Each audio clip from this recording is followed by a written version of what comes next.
Hello everyone, my name is Jitendra Nagar. I will teach you biology. हम previous lecture में जो है सेल डिवीज़न के बारे में डिस्कस कर रहे थे कि सेल डिवीज़न होता क्या है, और इसके हमने कुछ टाइप्स देखे थे कि सेल डिवीज़न जो है वो किस तरह से प्रोसेस में आता है। ठीक है, हमने बात की थी सेल साइकिल की कि सेल जो है वो किस तरह से डिवाइड होती है, तो उसके लिए उसको क्या करना पड़ता है, पहले प्रिपरेशन करना पड़ता है। ठीक है, तो प्रिपरेशन और सेल डिवीज़न की एक पूरी प्रोसेस होती है जो कैसी होती है, साइक्लिक। क्यों? क्योंकि हम बात करेंगे कि अगर एक सिंगल सेल है तो सिंगल सेल जो है वो डिवाइड होकर 2 डॉटर सेल्स बनाएगी, और वो 2 डॉटर सेल्स जो है वो फर्दर क्या हो सकती है, डिवाइड हो सकती है, और डिवीज़न के लिए वापस क्या करना पड़ेगा, उसको वही साइकिल फॉलो करना होगा। तो हमने सेल साइकिल के बारे में बात की थी, और सेल साइकिल को हमने क्या किया था, 2 पार्ट्स के अंदर डिवाइड किया था। कौन कौन से? एक तो था इंटरफेज, ठीक है, जिसे नॉन डिवाइडिंग फेज भी हमने बोला था, या फिर हम प्रिपरेशन फेज भी हमने जिसको नाम दिया था। ठीक है, तो प्रिपरेशन फेज या लॉन्ग डिवाइडिंग फेज या इंटरफेज क्यों बोला?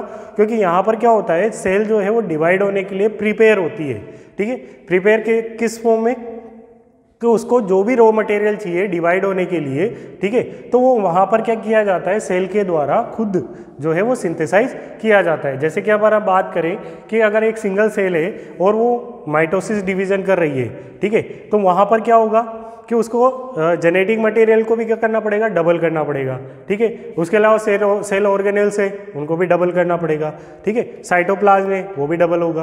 तो इस तरह से वो क्या होता है, उनकी एनलार्जमेंट या फिर उनकी ग्रोथ होना जरूरी है, ताकि वो सेल अगर डिवाइड हो तो प्रॉपर जो है वहाँ पर दोनों जो सेल्स बनेगी, डॉटर सेल, उनको इक्वल फॉर्म में क्या मिल सके, मटेरियल मिल सके जो सेल्स जो है उनको प्रोवाइड करवा रही है। ठीक है, तो हमने इंटरफेज के बारे में बात की थी, फिर उसके बाद हमने चेक पॉइंट के बारे में बात की थी, जीनोड फेज। ठीक है, तो जहाँ पर क्या होता है कि सेल जो है अगर डिवाइडिंग की प्रोसेस से बाहर निकल जाती है, यानी वो डिवाइड नहीं होती, G1 फेज से वो बाहर निकल जाती है, तो उसे क्या बोला जाता है, जीनोड फेज या फिर G0 फेज। ठीक है, और उसमें हमने 3 टाइप देखे थे कि अगर सेल जो है डिवाइड हो रही है तो डिफ्रेंशिएटेड है। ठीक है, यानी फर्स्ट टाइम जब बाहर निकलेगी तो डिफ्रेंशिएटेड, अगर से वापस क्या होती है, डिवाइडिंग स्टार्ट हो जाती है तो डी डिफ्रेंशिएटेड, और डिवाइड होने के बाद वापस जीनोड फेज में चली जाए तो उसे क्या कहा जाएगा, री डिफ्रेंशिएटेड सेल्स। ठीक है, फिर आज हम डिस्कस करेंगे कि जो एम फेज होता है, ठीक है, तो एम फेज के अंदर जो सेल है वो किस तरह से डिवाइड होती है, क्योंकि हमने इंटरफेज तो पढ़ ही लिया कि वहाँ पर सेल जो है वो किस तरह से ग्रोथ कर रही है, सेल किस तरह से मेच्योर हो रही है। ठीक है, तो आज हम पढ़ेंगे एम फेज।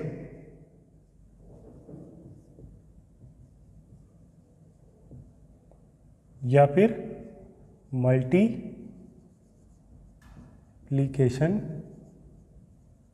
फेज।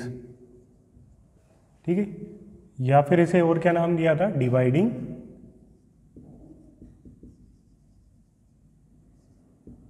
फेज। ठीक है, तो यहां पर मल्टीप्लिकेशन फेज, डिवाइडिंग फेज, तो ये क्या करते हैं, हम इसको 2 पार्ट्स के अंदर कैटेगराइज करते हैं।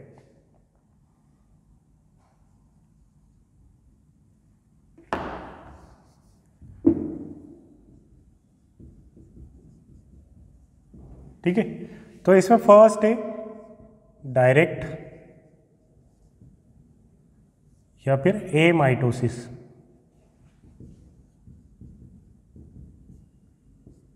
डायरेक्ट या फिर ए माइटोसिस। तो इस फेज में क्या होगा, यहाँ पर जो न्यूक्लियर डिवीजन होगा या फिर सेल डिवीजन होगा विदाउट किससे होगा, स्पिंडल फाइबर फॉर्मेशन, यानी कि यहाँ पर किसी भी टाइप के फाइबर का फॉर्मेशन नहीं होगा।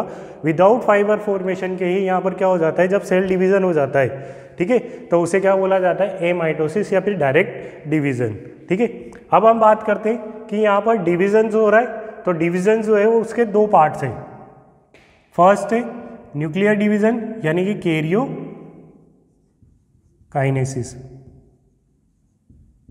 ठीक है, कैरियो वर्ड किसके लिए आता है, न्यूक्लियस के लिए, तो ये क्या होगा, यानी कि यहां पर क्या होगा, न्यूक्लियर डिवीजन। ठीक है, तो न्यूक्लियर डिवीजन कैसा होगा, विदाउट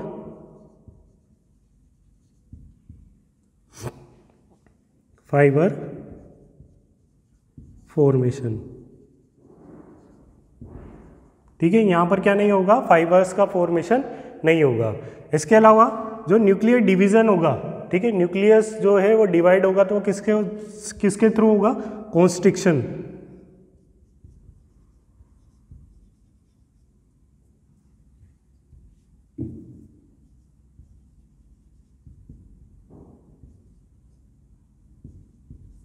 बाय कॉन्स्ट्रिक्शन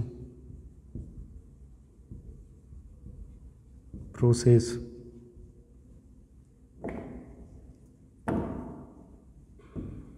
ठीक है, तो यहाँ पर क्या होगा, कॉन्स्ट्रिक्शन जो है वो स्टार्ट होगा, जिसकी वजह से क्या होगा, न्यूक्लियर डिवीजन। फिर जब न्यूक्लियर डिवीजन हो जाएगा तो फिर इसके बाद क्या आएगा, साइटोकाइनेसिस।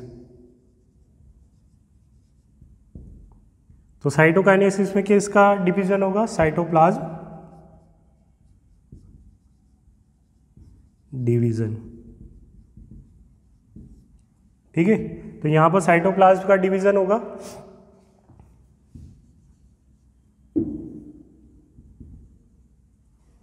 अब देखो साइटोप्लाज्म का डिवीजन कैसे होगा, मान लो एक ये सेल है जिसके अंदर क्या है, ये न्यूक्लियस है। ठीक है, तो स्टार्टिंग में क्या होगा, सबसे फर्स्ट ये न्यूक्लियस जो होगा इसमें क्या होगा, इस तरह से नोच बनना स्टार्ट होगी। ठीक है, तो नोच बनेगी तो क्या हो जाएगा, जो है वो सेल जो है सॉरी न्यूक्लियस जो है यहाँ पर डिवाइड हो जाएंगे। फिर न्यूक्लियस के बाद क्या होगी, इसकी जो प्लाज्मा मेम्ब्रेन है उसमें इस तरह से क्या होंगे, कॉन्स्ट्रिक्शन स्टार्ट होंगे, नोच बनना स्टार्ट होगी और नोच किधर की तरफ जाएगी, अंदर की तरफ। ठीक है, फिर उसके बाद क्या बन जाएगी यहाँ पर 2 डॉटर सेल्स। ठीक है, तो सबसे पहले क्या हुआ यहाँ पर, कैरियोकाइनेसिस। फिर उसके बाद क्या स्टार्ट हुआ, साइटोकाइनेसिस। ठीक है, और प्रॉपर क्या बन गए यहाँ पर 2 डॉटर सेल।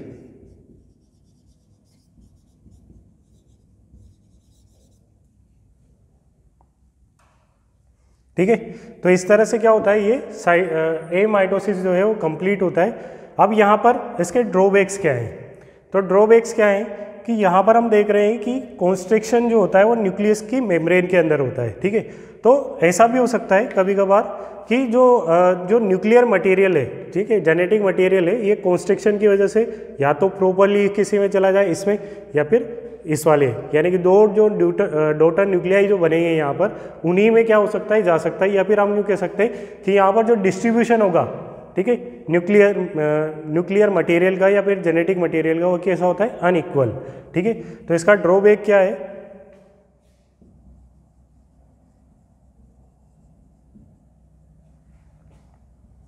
जेनेटिक मटेरियल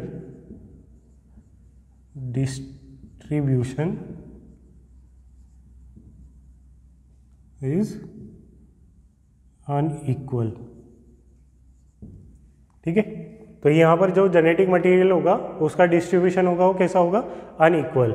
हम एग्जाम्पल की बात करें कि ये किस किस में होता है, ठीक है, एमाइटोटिक डिवीजन, तो किस में होगा, some bacterial cell,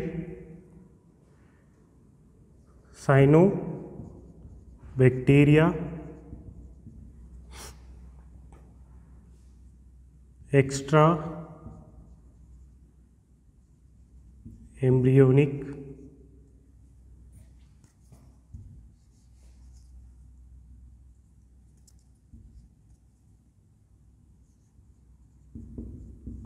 cell, endosperm cell, cartilage cell. ठीक है, इसके अलावा ओल्ड सेल। ठीक है, इन सेल्स के अंदर क्या देखने को मिलता है हमें, यानी कि माइटोटिक डिवीजन देखने को मिलता है। ए माइटोसिस जो है यहाँ पर देखने को मिलेगा। ठीक है, कौन कौन सी है, कुछ बैक्टीरियल सेल्स जो होती है उनके अंदर देखने को मिलेगा, साइनोबैक्टीरिया के अंदर, जो एक्स्ट्रा एम्ब्रियोनिक सेल्स है, ठीक है, उनके अंदर होगा। ठीक है, endosperm cells, cartilage cells, old cells, इसके अलावा जो डिजीज सेल है, ठीक है, उनके अंदर भी हमको देखने को मिलेगा एमाइटोसिस। ठीक है, तो क्लियर है ये एमाइटोसिस क्या होता है। तो यहाँ पर क्या होगा, स्पिंडल फाइबर फॉर्मेशन नहीं होता, जिसकी वजह से यहाँ पर जो न्यूक्लियर डिवीजन होता है वो कैसा होता है, डायरेक्ट होता है। ठीक है, डायरेक्ट इन द सेंस यहाँ पर हमें जो जेनेटिक मटेरियल मिलेगा दो प्रॉपर डॉटर सेल्स के अंदर, वो फिक्स नहीं होता कि यहाँ पर 50-50% जो है वो पार्ट जाएगा या नहीं जाएगा। ठीक है, ये इसका ड्रॉबैक है।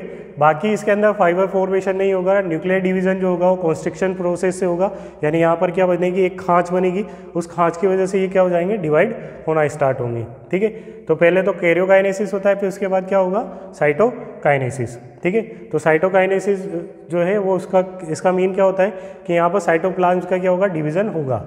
अब प्रोसेस की बात करते हैं तो किस तरह से, ये एक प्रॉपर जो है वो मदर सेल है। ये मदर सेल के अंदर क्या होगा, पहले तो न्यूक्लियर डिवीजन होगा, तो न्यूक्लियर डिवीजन में क्या होगी, ये नोच बनना स्टार्ट होगी। ठीक है, पहले एनलार्ज होगा, फिर उसके बाद क्या बनेगी, नोच। फिर नोच की वजह से ये क्या हो जाएंगे, 2 पार्ट्स के अंदर डिवाइड हो जाएंगे। जब न्यूक्लियस जो है वो प्रॉपर्ली डिवाइड हो जाता है, उसके बाद क्या होगा, इसकी जो सेल मेम्ब्रेन है इसके अंदर वापस क्या बनते हैं, नोच बनना स्टार्ट होते हैं, और नोच बनने के बाद ये क्या बन जाती है, 2 डॉटर सेल्स के अंदर डिवाइड हो जाती है, और इस तरह से क्या हो जाता है, यहाँ पर ए माइटोसिस जो है डिवीजन वो कंप्लीट हो जाता है। तो ये तो था कि एम फेज का डायरेक्ट फेज। अब हम बात करते हैं इनडायरेक्ट फेज की, कि इनडायरेक्ट फेज के अंदर हम किस तरह से सेल को डिवाइड करते हैं या सेल कैसे डिवाइड होती है।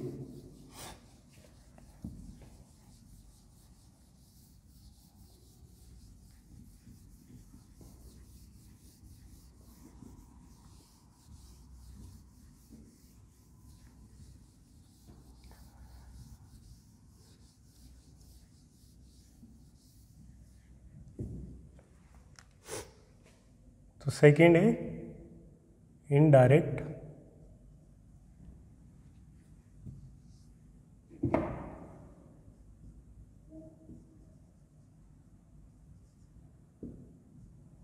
Cell division.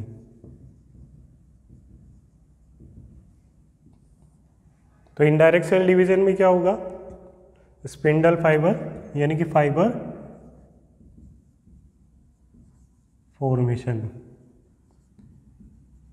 जो क्या करता है, हेल्प करता है किसमें, यहाँ पर जो जेनेटिक मटेरियल है उसके इक्वल डिस्ट्रीब्यूशन में क्या करेगा, ये हेल्प करेगा। ठीक है, अब हम जानते हैं कि यहाँ पर जो अगर हम ह्यूमन बीइंग्स की बात करें या फिर नॉर्मली जो हायर एनिमल्स हैं उनकी बात करें, तो उनके अंदर क्या होती है, 2 टाइप्स की सेल्स प्रेजेंट होती है। एक तो होती है सोमेटिक सेल्स और एक होती है जर्मिनेटिव सेल्स। ठीक है, तो सोमेटिक सेल्स के अंदर जो डिवीजन होता है वो अलग टाइप का होता है, और जर्मिनेटिव सेल्स के अंदर डिवीजन जो होता है वो क्या होता है, अलग टाइप का होता है। ठीक है, तो यहाँ पर भी जो है सोमेटिक और जर्मिनल सेल्स के अंदर जो डिवीजन होते हैं उसके बेस पे हम यहाँ क्या करते हैं, इनको 2 पार्ट्स के अंदर कैटेगराइज करते हैं। जो फर्स्ट है वो तो है माइटोसिस,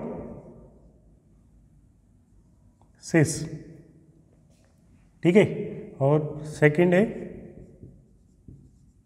मियोसिस। ठीक है, तो माइटोसिस जो है इसे तो क्या बोला जाएगा, इक्विटोरियल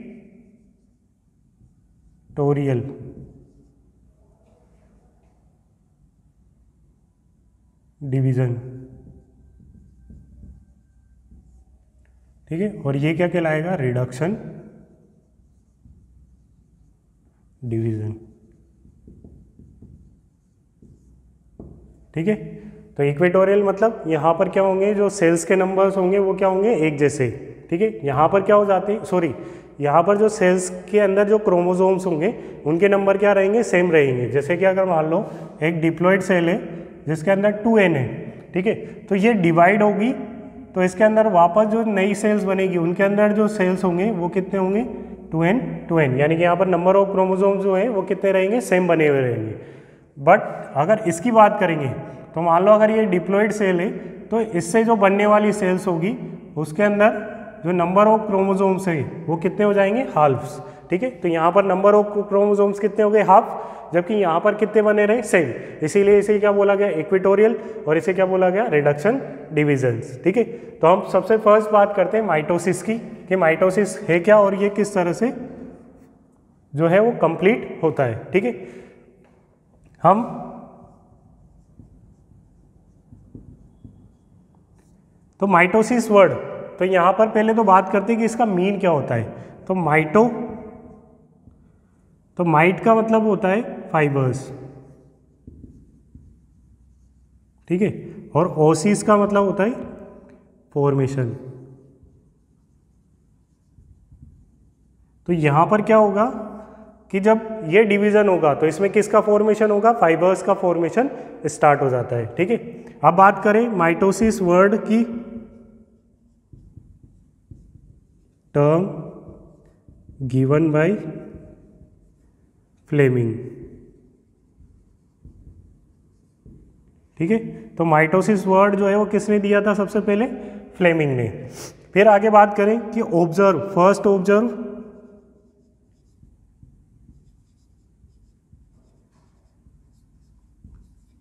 ऑब्जर्व बाय, तो किसने किया था फर्स्ट ऑब्जर्व, फ्लेमिंग ने, इन एनिमल सेल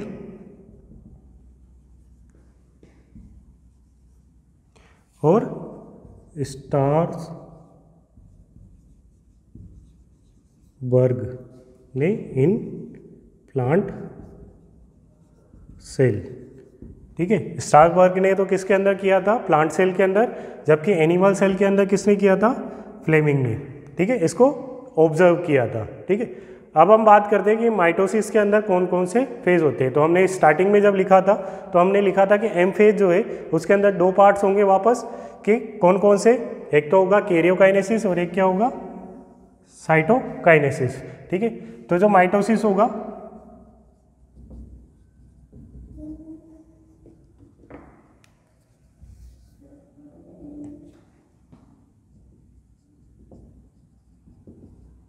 इसके दो पार्ट्स, एक तो होगा कैरियोकाइनेसिस और ये क्या होगा, साइटोकाइनेसिस। ठीक है, जो कैरियोकाइनेसिस होती है इसके भी कितने सब पार्ट्स होंगे, 4 सब पार्ट्स। ठीक है, तो यहाँ पर लिखेंगे 4 सब फेज। कौन कौन सी है, तो फर्स्ट है prophase, second metaphase, third anaphase और 4 है टीलोफेज। ठीक है, तो ये तो हो गए 4 फेजेस के बारे में बात। अब साइटोकाइनेसिस की बात करते हैं। तो साइटोकाइनेसिस जो है वो प्लांट के अंदर और एनिमल के अंदर क्या होता है, अलग अलग पार्ट्स के अंदर डिवाइड होता है। ठीक है, तो इन एनिमल सेल, तो एनिमल सेल के अंदर तो किससे होगा, bye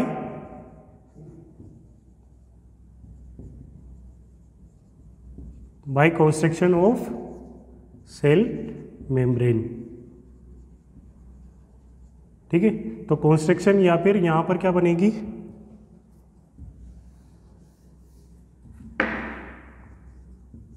bye cell membrane construction या नोच। ठीक है, नोच फॉर्म होगी यहाँ पर, तो उससे हो सकता है। ठीक है, और इन प्लांट सेल तो इसमें क्या बनेगी, सेल प्लेट फॉर्मेशन। ठीक है, तो यहाँ पर क्या, किसका फॉर्मेशन होगा, सेल प्लेट का फॉर्मेशन होगा। उस मेथड से क्या होगा, यहाँ पर सेल जो है डिवाइड होगी, यानी कि साइटोकाइनेसिस जो होगा यहाँ पर कंप्लीट होगा। तो इस तरह से ये क्या होता है, एम फेज जो है वो कंप्लीट होता है। अब हम बात करते हैं कैरियोकाइनेसिस की, जिसके 4 सब फेजेज हैं। कौन कौन से हैं, प्रोफेज, मेटाफेज, एनाफेज और टीलोफेज। और इसके अंदर कौन कौन से हमें चेंजेस देखने को मिलेंगे कि यहाँ पर क्या होगा, डिवीज़न जो है वो किसका, क्रोमोसोम का जो डिवीजन है वो किस तरह से होता है। हम यहाँ पर एनिमल सेल के बारे में डिस्कस करेंगे और फिर जो लास्ट जो पार्ट रहेगा लेक्चर का उसमें हम डिस्कस करेंगे कि एनिमल सेल और प्लांट सेल के अंदर जो है वो किस तरह से डिफ्रेंशिएट रहता है 4 फेजेस के। ठीक है, तो फर्स्ट है, पहले तो हम बात करते हैं एनिमल सेल की। तो एनिमल सेल को के अंदर जब हमने सेल डिवीज़न पढ़ा था तो सेल डिवीज़न में सेल साइकिल में फर्स्ट इंटरफेज की बात की थी। तो इंटरफेज में क्या होता है कि यहाँ पर जो जेनेटिक मटेरियल होता है उसका डुप्लीकेशन होता है। ठीक है, तो यहाँ पर क्या होगा, जो उसका न्यूक्लियस होगा वो क्या हो जाएगा, एनलार्ज। ठीक है, और इसके अंदर क्या पड़े हुए रहेंगे, क्रोमेटिन थ्रेड्स, ठीक है। तो ये तो क्या है इसकी न्यूक्लियर मेम्ब्रेन, ठीक है।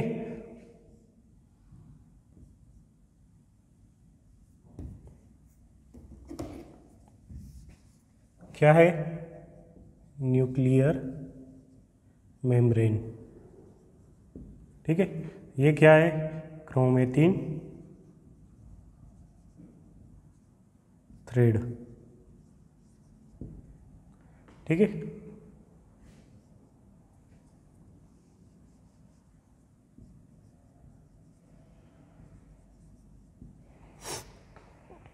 और इसके अंदर यहाँ पर क्या हो रहेगा इसका centriole,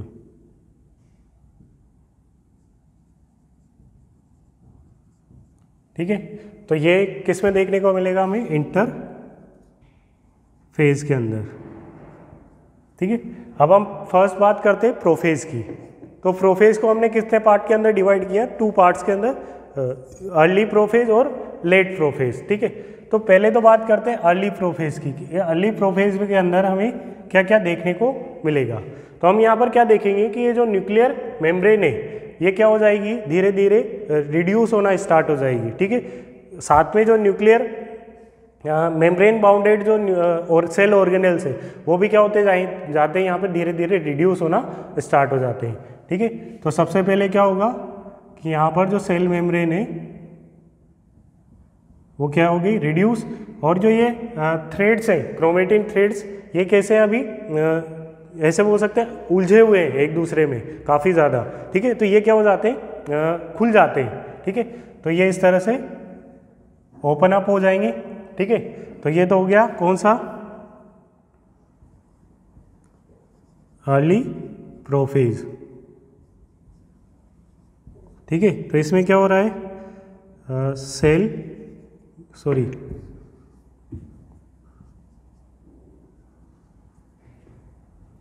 nuclear membrane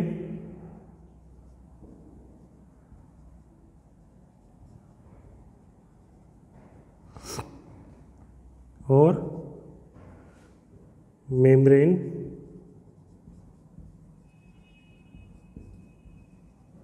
bound cell organelle are reduced,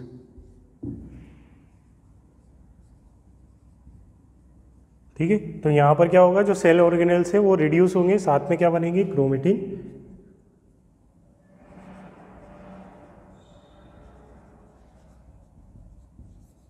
formation, ठीक है। तो यहाँ पर थ्रेड से ये क्या बनाएंगे, क्रोमेटिन का फॉर्मेशन करेंगे और ये कैसे हो जाएंगे, थिक और एनलार्ज हो जाएंगे। फिर हम इसके बाद की बात करते हैं अर्ली प्रोफेज की। तो ये हो गई अर्ली प्रोफेज। अब लेट प्रोफेज, साथ में यह क्या होगा, जो सेंट्रियोल है, ठीक है, वो क्या हो गया, डिवाइड हो जाएगा। और डिवाइड होकर कहाँ जाएगा, एंटी पोलर की तरफ,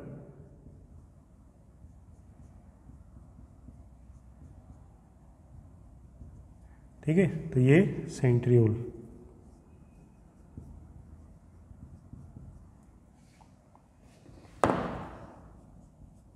centriole migrate to opposite pole, ठीक है। तो ये क्या होगा, जो यहाँ पर सेंट्रियोल है वो क्या होगा, डिवाइड होकर माइग्रेट करेगा कहाँ की तरफ, अपोजिट पोल्स की तरफ, ठीक है। अब लेट प्रोफेज,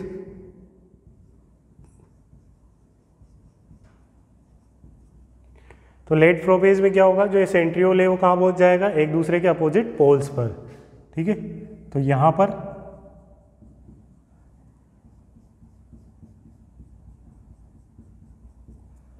ठीक है। तो ये तो हो गए हमारे सेंट्रियोल। अब सेंट्रियोल से किसका फॉर्मेशन होगा, स्पिंडल फाइबर्स का, ठीक है। तो जो सेंट्रियोल है वो क्या करते हैं, स्पिंडल फाइबर फॉर्मेशन स्टार्ट करते हैं,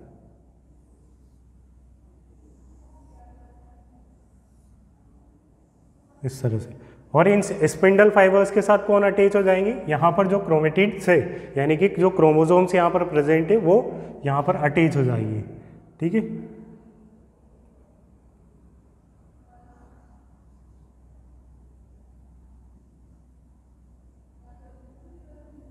मान लो अगर हमने सेल्स के अंदर स्टार्टिंग में 4 जो है वो क्रोमोसोम्स लिए हैं, तो हमने यहाँ पर भी इसको 4 से रखा, ठीक है। तो लेट प्रोफेज के अंदर ये स्टार्ट हो जाएगा। अब इसके बाद क्या आएगा, मेटाफेज, ठीक है। तो ये क्या है, ये है सेंट्रियोल, ठीक है। ये क्या है, chromatin, sorry spindle fibres,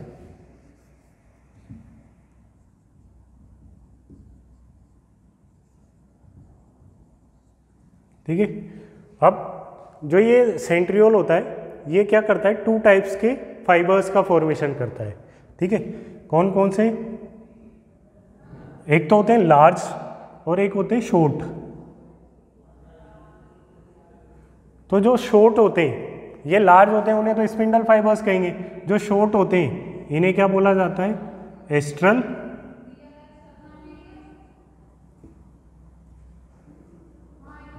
ester रे, ठीक है। और ये जो सेंट्रियोल है,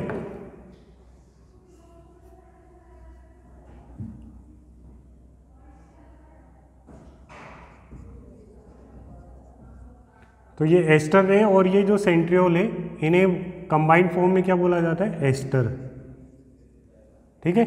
तो एस्टर जो है वो कंबाइंड फॉर्म में किसका होगा, सेंट्रियोल, और जो यहाँ पर स्मॉल फाइबर लाइक जो थ्रेड जो प्रेजेंट होंगे उन्हें क्या बोला जाएगा, एस्टर्स, ठीक है। और ये क्या होंगे, स्पिंडल फाइबर्स, ठीक है। तो यहाँ पर क्या होता है, 2 एस्टर फॉर्मेशन, ठीक है। इसीलिए इसे क्या कहा जाता है, amphi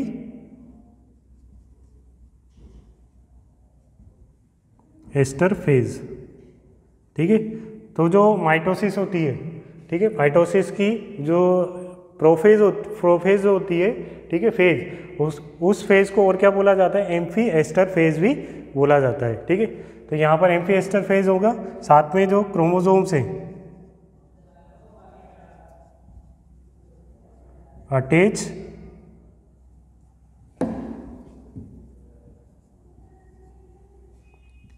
with spindle fibre,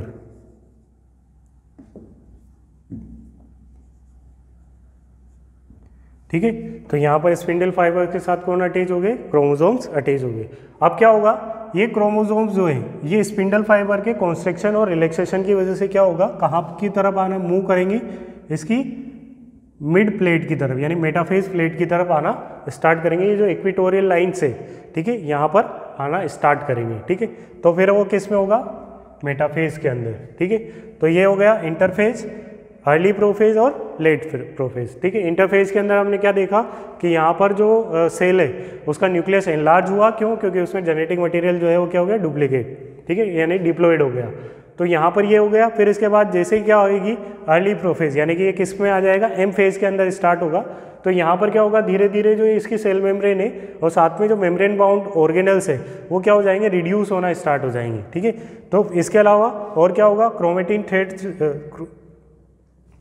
thread जो है वो किसके अंदर चेंज हो जाएंगे, क्रोमेटिन के अंदर, और फिर वो क्रोमेटिन आपस में फ्यूज होकर क्या बनाते हैं, क्रोमोसोम्स बनाना स्टार्ट करते हैं, ठीक है। और सेंट्रियोल जो है वो माइग्रेट करेगा किधर की तरफ, अपोजिट पोल की तरफ, ठीक है। तो यहाँ पर सेंट्रियोल अपोजिट पोल की तरफ पहुँच गया। फिर उसके बाद ये क्या बनाएगा, 2 टाइप्स के फाइबर्स, तो एक तो होता है स्पिंडल फाइबर्स और एक होते हैं एस्ट्रस फाइबर। एस्ट्रस जो होते हैं, एस्ट्रस रेज जो होती है वो कैसी होती है, शॉर्ट होती है, जबकि स्पिंडल फाइबर क्या होते हैं, लॉन्ग होते हैं, ठीक है। तो एस्ट्रस रेज और सेंट्रियोल जो है आपस में फ्यूज होकर हम क्या बोलते हैं इसको, एस्ट्रस, ठीक है, एस्टर। तो यहाँ पर कितने एस्टर बने, 2, तो इसे और क्या कहा जाता है, एम्फी एस्ट्रस फेज भी कहा जाता है। साथ में यहाँ पर क्या होगा, जो यहाँ पर क्रोमेटिन थ्रेड्स है वो क्या हो जाएंगे, किसके साथ अटैच हो जाएंगे, इनके साथ, ठीक है। अब यहाँ पर जो क्रोमेटिन थ्रेड्स है वो मान लो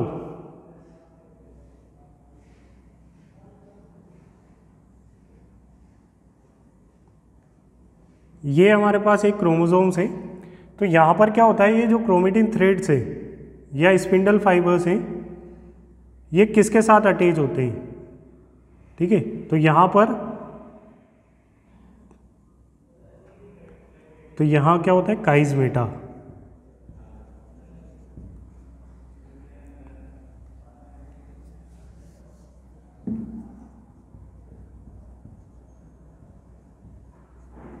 ठीक है, तो यहाँ पर क्या प्रेजेंट होता है, काइज़मेटा। उससे कौन अटैच होगा, स्पिंडल फाइबर्स। ठीक है, अब हम बात करते हैं मेटाफेज प्लेट की। तो अब मेटाफेज, तो नेक्स्ट थर्ड है मेटाफेज। तो वहाँ पर क्या हो रहा था, जो स्पिंडल फाइबर्स थे उनके अंदर क्या होते हैं, कॉन्स्ट्रिक्शन होते हैं, जिसकी वजह से जितने भी यहाँ पर क्रोमोसोम्स हैं वो सबके सब कहाँ आ जाते हैं, उसकी सेंटर वाले एक्सिस पे।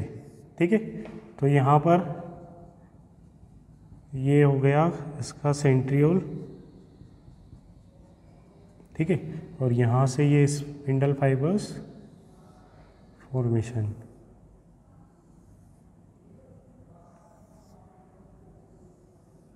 ठीक है, तो यहाँ पर क्या होगा, ये जो क्रोमोसोम्स है वो इस तरह से क्या हो जाएंगी, इसकी मेटाफेज, सॉरी, इस तरह से क्या हो जाते हैं, इसके इक्वेटोरियल लाइन पर आकर अरेंज हो जाते हैं। ठीक है, तो इसे कहा जाता है मेटाफेज प्लेट। ठीक है, या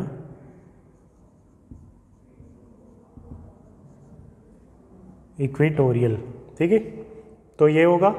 अब इसके बाद क्या होगा, इसके बाद ये होता है कि ये जो स्पिंडल फाइबर्स हैं, ठीक है, एनाफेज के अंदर, तो ये स्पिंडल फाइबर्स क्या होते हैं, कॉन्स्ट्रिक्ट होते हैं। तो कॉन्स्ट्रिक्ट होंगे तो ये क्या करेंगे, इनको एक दूसरे की तरफ खींचना स्टार्ट करेंगे। तो यहाँ पर क्या होगा कि ये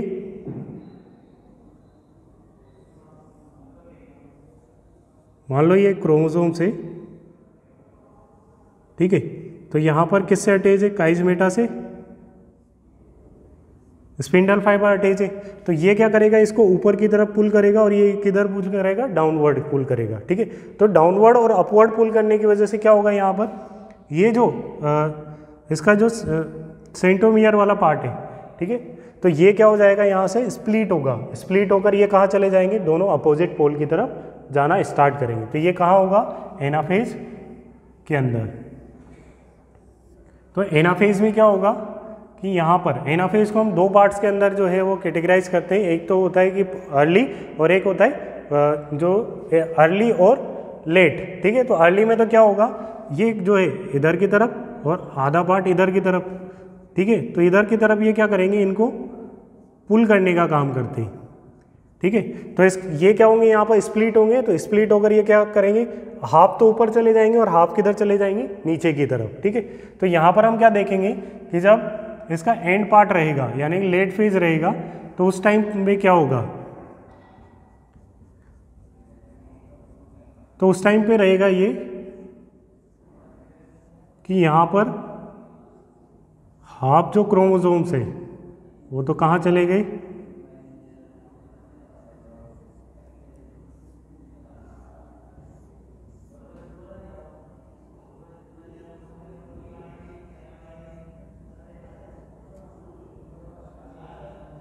तो वो तो कहाँ चले गए, ऊपर। ठीक है, अपवर्ड डायरेक्शन में, और ये कहाँ चले गए, डाउनवर्ड डायरेक्शन में। ठीक है, तो ये क्या कर रहा है, इसको पुल कर रहा था ऊपर, और ये किधर पुल कर रहे थे, डाउनवर्ड पोजीशन में यानी कि पोल्स की तरफ। ठीक है, तो ये कौन सी फेज है, एनाफेज।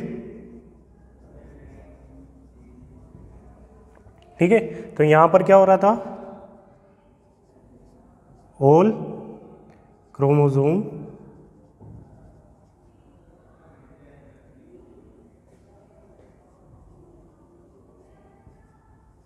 सेट इनटू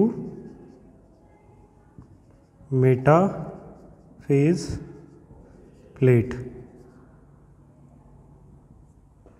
ठीक है, यहाँ पर क्या हो रहा है, स्प्लिट क्रोमोसोम, स्प्लिट डॉटर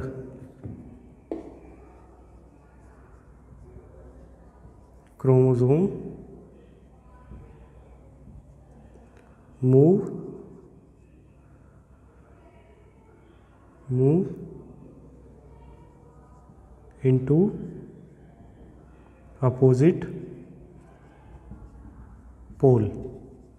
ठीक है, तो यहाँ पर क्या होगा, जो ये सिस्टर क्रोमेटिड है, ठीक है, या क्रोमोसोम्स अपन बोलें, तो ये किधर की तरफ मूव करेंगे, अपोजिट पोल की तरफ मूव करना स्टार्ट करेंगे। ठीक है, तो ये हो गया मेटाफेज और ये क्या हो गया, एनाफेज।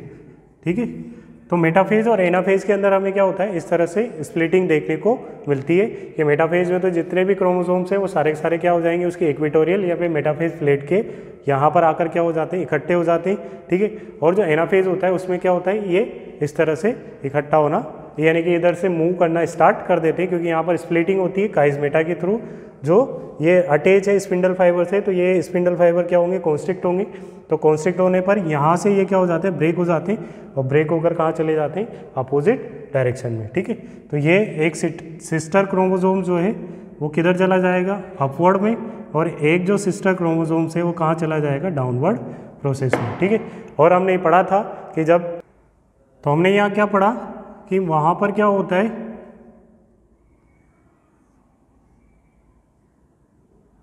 तो यहाँ पर क्या होते हैं, ये डीएनए थ्रेड्स होते हैं। ठीक है, तो इनका क्या होता है, डुप्लीकेशन होता है। तो यहाँ पर ये जो ओरिजिनल है, ठीक है, इसके बाद क्या होगा, इनका डुप्लीकेशन होगा।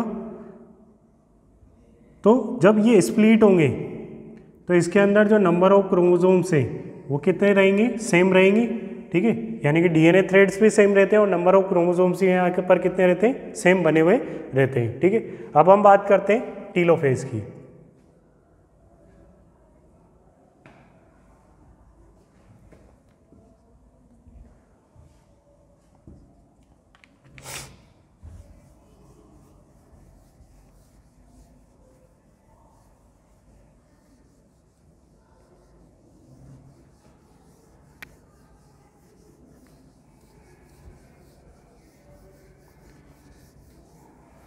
टीलोफेज जो है वो प्रोफेज का क्या होता है, अपोजिट पार्ट होता है। यानी प्रोफेज के अंदर जो भी हमने प्रोसेस देखी थी उसका अपोजिट कहाँ होगा, टीलोफेज के अंदर। देखो क्या होता है, तो हम टीलोफेज को क्या करते हैं, टू पार्ट्स के अंदर डिवाइड करते हैं, अर्ली और लेट। ठीक है, तो सबसे पहले अर्ली,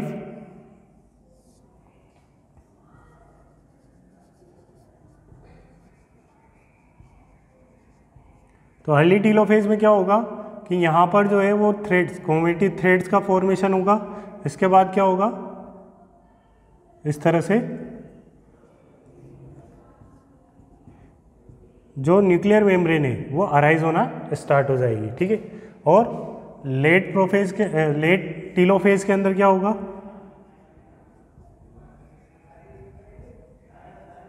यहाँ पर प्रॉपरली जो है वो न्यूक्लियर मेम्ब्रेन जो है वो बन जाएगी।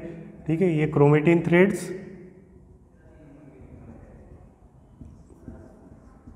तो क्रोमेटिन थ्रेड्स बन गए। अब जो एनिमल सेल है उसके अंदर क्या होता है, जैसे ये फॉर्मेशन कंप्लीट हो जाएगा उसके बाद क्या होता है, ये जो इनकी न्यूक्लियर मेम्ब्रेन है, ठीक है, ये क्या होती है, इस तरह से फोल्ड होना स्टार्ट होती है। और फोल्ड किधर होगी, इन्वेजिनेट होगी, किधर की तरफ, अंदर की तरफ। ठीक है, और अंदर की तरफ इन्वेजिनेट होगी तो फिर इसके बाद ये क्या हो जाती है, इस तरह से अटैच होकर फिर क्या बना लेती है, इस तरह से दो डॉटर सेल्स का फॉर्मेशन कर लेती है।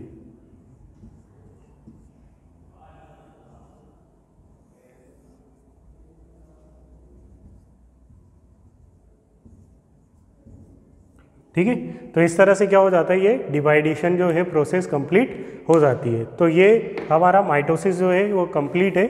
हमने इसके अंदर क्या क्या पढ़ा माइटोसिस के अंदर अभी तक, कि माइटोसिस को हम माइटोसिस क्यों बोलते हैं, क्योंकि माइटो या माइट का मतलब होता है स्पिंडल या फाइबर्स फॉर्मेशन।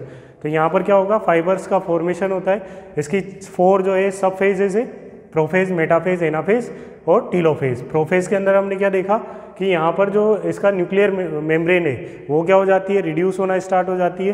ठीक है, इसके अलावा और क्या देखा हमने कि इसके अंदर जितने भी पार्ट्स हैं, ठीक है, जो मेम्ब्रेन बाउंडेड पार्ट्स हैं वो सबके सब रिड्यूस होंगे। ठीक है, फिर उसके बाद हमने क्या देखा कि उसको 2 पार्ट्स के अंदर डिवाइड किया, अर्ली, तो ये तो पार्ट थे अर्ली के, और लेट के अंदर हमने क्या देखा कि जो यहाँ पर जो सेंट्रियोल था वो किधर की तरफ मूव करता है, पोल्स की तरफ, अपोजिट पोल्स की तरफ, और वहाँ से क्या करता है, 2 टाइप के फाइबर्स फॉर्मेशन करता है। लार्ज फाइबर्स जिसे अपन ने क्या बोला, स्पिंडल फाइबर्स, और स्मॉल फाइबर्स को हमने क्या नाम दिया था, एस्ट्रल रेज। ठीक है, तो एस्टर रेज जो है और सेंट्रियोल आपस में मिलकर क्या बनाते हैं, एस्टर। तो यहाँ पर कितने एस्टर का फॉर्मेशन हुआ, 2 एस्टर। साथ में जो क्रोमोसोम्स है वो किससे अटैच हो जाते हैं, स्पिंडल फाइबर से। तो क्रोमोसोम जिस जगह से अटैच होते हैं स्पिंडल फाइबर से उसे क्या बोला जाता है, काइस्मेटा। ठीक है, काइस्मेटा के थ्रू वो क्या होते हैं, अटैच होते हैं किससे, क्रोमोसोम से। ठीक है, फिर मेटाफेज में हमने क्या देखा कि जो क्रोमोसोम्स है, ठीक है, वो कहाँ पर अरेंज होते हैं, उसकी मिड रेंज पर। तो मिड रेंज को हमने क्या बोला था, मेटाफेज फ्लैट या फिर इक्वेटोरियल। ठीक है, फिर उसके बाद हमने देखा एनाफेज। तो इसमें क्या होता है, स्पिंडल फाइबर जो है वो कॉन्ट्रैक्ट होना स्टार्ट हो जाते हैं। कॉन्ट्रैक्ट होंगे तो उसकी वजह से वो क्या होंगे, मूव करेंगे किधर की तरफ, पोल्स की तरफ। ठीक है, तो वहाँ पर जो काफ़ी सारे क्या होते हैं, फोर्सेस लगते हैं। एक तो लगते हैं किसकी वजह से, कि यहाँ पर कॉन्स्ट्रक्शन हो रहा है किसका, स्पिंडल फाइबर्स का। ठीक है, साथ में इसके रिक्वायरमेंट के लिए क्या होती है, एनर्जी की नीड होती है। तो एक क्रोमोसोम के स्प्लिट और वहाँ से कहाँ तक पहुँचेगा, वो पोल्स तक। तो उसमें पहुँचने के लिए उसको कितने एटीपी की नीड होती है, 30 एटीपीज की क्या होती है, रिक्वायरमेंट होती है। ठीक है, फिर उसके बाद हमने पढ़ा टीलोफेज। तो टीलोफेज को हमने 2 पार्ट्स के अंदर डिवाइड किया, अर्ली और लेट। तो यहाँ पर क्या होगा, जैसे ही यहाँ पर क्या क्रोमोसोम्स आएंगे तो वापस जो प्रोफेज वाली फेज देखी थी हमने जिसमें रिडक्शन हो रहा था, यहाँ पर वापस क्या हो जाएगा, उनका रीजनरेशन स्टार्ट हो जाएगा। ठीक है, तो इस पे जो यहाँ पर क्रोमोसोम्स थे वो किस में कन्वर्ट हो गए, क्रोमोसोम थ्रेड्स के अंदर। ठीक है, क्रोमेटिड थ्रेड्स के अंदर वापस जो है इसके चारों तरफ क्या बन जाएगी, न्यूक्लियर मेम्ब्रेन स्टार्ट हो जाएगी। ठीक है, तो यहाँ पर ये 2 पार्ट्स हो गए न्यूक्लियस के। अब 2 पार्ट्स हो गए तो फिर किसके बाद क्या होगा, साइटोकाइनेसिस। तो साइटोकाइनेसिस एनिमल सेल्स के अंदर क्या होता है, इस तरह से क्या होता है, इन्वेजिनेट जो है वो क्या बनती है, यहाँ पर नोच का फॉर्मेशन होता है। ये नोच जो है अंदर की तरफ क्या होगी, बढ़ेगी और इसके बाद क्या हो जाएगी, इस तरह से 2 सेल्स का फॉर्मेशन हो जाएगा। ठीक है, तो आज का लेक्चर यही समाप्त करते हैं। नेक्स्ट लेक्चर के अंदर हम डिस्कस करेंगे कि प्लांट सेल और एनिमल सेल के अंदर जो माइटोसिस है वो किस तरह से डिफ्रेंशिएट होता है। ठीक है, और फिर उसके बाद मियोसिस के बारे में भी हम डिस्कस करेंगे। Thank you.